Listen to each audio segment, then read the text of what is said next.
Depression seems to be another common theme with people I'm talking to about the results by introducing the doctor's chocolate into their diet. So, and it seems to be a lot. So how is depression affected by the doctor's chocolate? What's happening?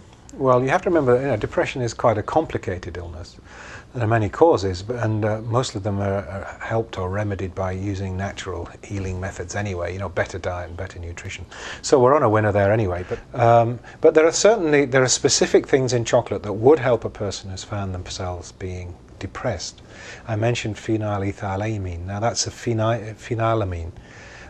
Those are known to be related to serotonin, the cheering up happy neurotransmitter. There are quite a few compounds, molecules, even the ecstasy molecule, the drug. I mean, I don't approve of the drug, right. But there's a whole bunch of substances like that are quite similar chemically, an extra oxygen here, a nitrogen here, or a methyl here, and so on. They all look very much alike if you lay them out, and serotonin and phenylethylamine are not really that far apart.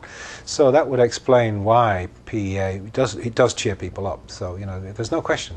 And the anandamide, the cannabis thing. Depression is a summation of many things, but basically unpleasant messages.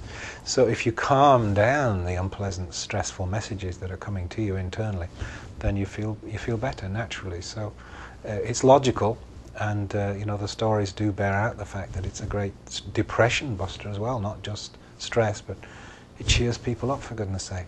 Yeah, well, I mean, depression is a very common thing, as you know. It's just a question of degree, isn't it? We all say at some time, oh God, I feel depressed. And you don't really mean the clinical condition. It's just whether a person views it seriously enough to want to treat it. Some people don't treat it with a couple of glasses of Chardonnay and feel that they're all right next day. But people actually seek help for depression. It's a very odd story, and not quite like the one that you heard. I know, for example, because I wrote a paper on it recently for a journal, that 50% of people who go, or more than 50% of people who need medical help, they need clinical help, never get diagnosed as depression anyway. So they're not even diagnosed properly. Of those who are diagnosed, 50% of them don't receive any treatment, never mind the appropriate treatment.